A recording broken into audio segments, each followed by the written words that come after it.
Baba Quam entra en trombe dans sa demeure, le visage assombri par la colère. À l'intérieur, Zalika, ignorant son retour, sirotait une coupe en bois avec un sourire satisfait. Elle se croyait victorieuse. Mais à l'instant où elle vit les yeux furibonds de Baba Quam, son sourire s'évanouit.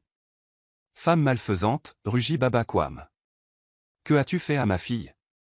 Les mains de Zalika se mirent à trembler, mais elle se ressaisit rapidement. Elle se composa un air chagriné et tomba à genoux.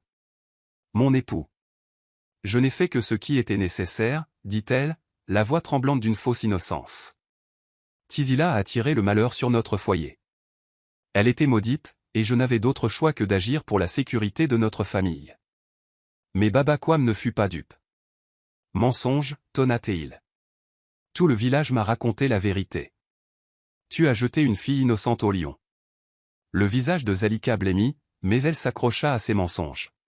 « Les esprits m'ont montré des signes, » insista T.L. Même les anciens ont vu les infortunes qui s'abattaient sur notre famille. Je n'ai fait que ce qui était juste. Avant que Baba Quam ne pût répliquer, des voix s'élevèrent au dehors. Les villageois s'étaient rassemblés, et à leur tête se tenaient les anciens. Parmi eux se trouvait grand-mère Ebeni, avec Tizila à ses côtés. Les yeux de Zalika s'écarquillèrent de stupeur. Elle n'avait pas revu Tizila depuis ce jour funeste à la fosse aux lions. Et pourtant, elle était là, vivante, plus forte que jamais, entourée de gens qui la voyaient désormais comme une élue. Tu parles de malédiction, mais il est clair maintenant qui était la véritable malédiction, déclara fermement grand-mère Ebeni. Tizila a été épargnée par les esprits, tandis que toi, Zalika, tu as agi par jalousie et par cupidité. Tu as tenté de détruire une innocente, murmura la foule en signe d'approbation. Les mêmes villageois qui avaient autrefois craint Zalika la regardaient maintenant avec dégoût. Baba Quam se tourna vers les anciens. « J'exige que justice soit faite, dit-il. Cette femme m'a trahi ma fille et a trahi ce village. » Les anciens n'hésitèrent pas. « Zalika, tu es coupable de tentative de meurtre et de trahison envers ta propre famille, » déclara l'un d'eux. « Tu n'as plus ta place parmi nous. » Les jambes de Zalika se dérobèrent, et elle s'effondra sur le sol. « Non, je vous en prie. Je ne faisais que ce que je pensais être juste, » gémit-elle. Mais personne n'écouta. Son pouvoir, son influence, tout ce qu'elle avait bâti sur le mensonge et la cruauté, s'était évanoui. Et maintenant, elle allait devoir faire face à son châtiment. Les anciens du village se réunirent dans le grand cercle de l'assemblée, leurs visages sévères alors qu'ils se préparaient à prononcer la sentence de Zalika. Les villageois se tenaient tout autour, chuchotant entre eux, impatients de voir la justice rendue.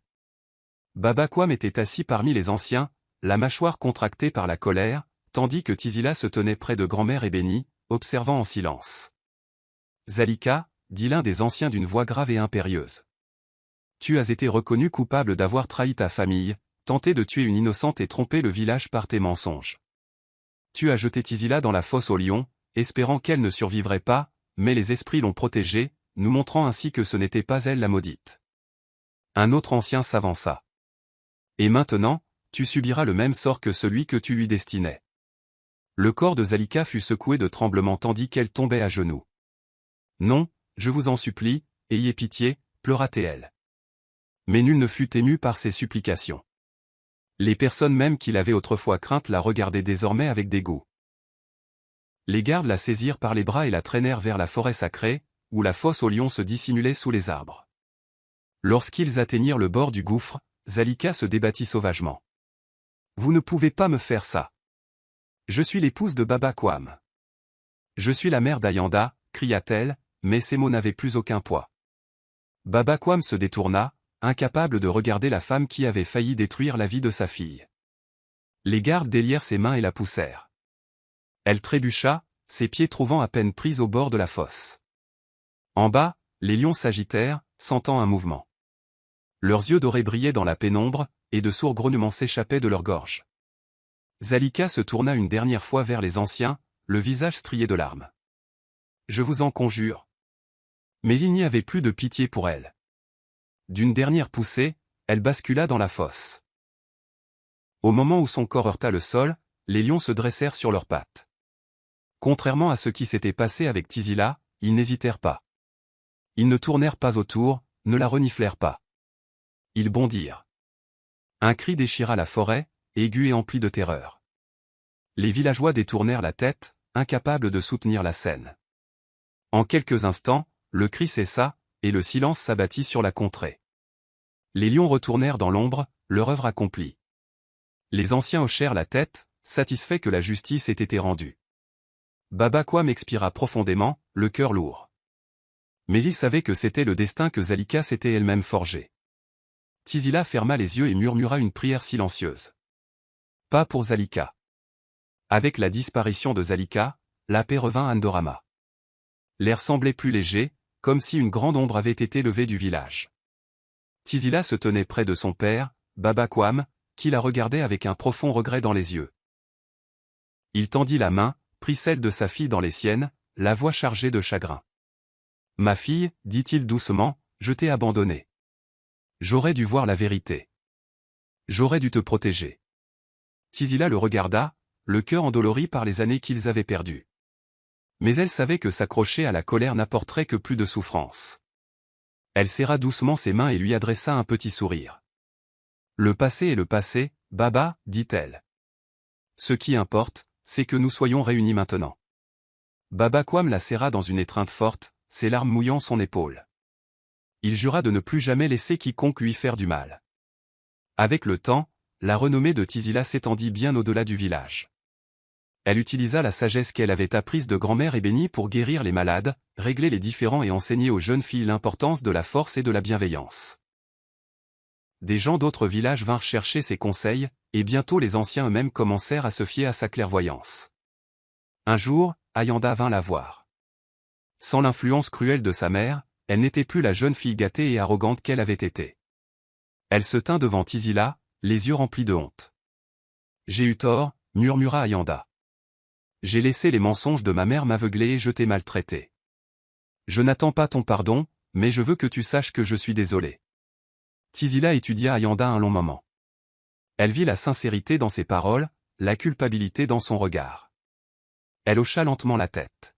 « Nous ne pouvons pas changer le passé, dit-elle, mais nous pouvons choisir d'être meilleurs à l'avenir. » Ayanda inclina la tête en signe de gratitude, promettant de se racheter.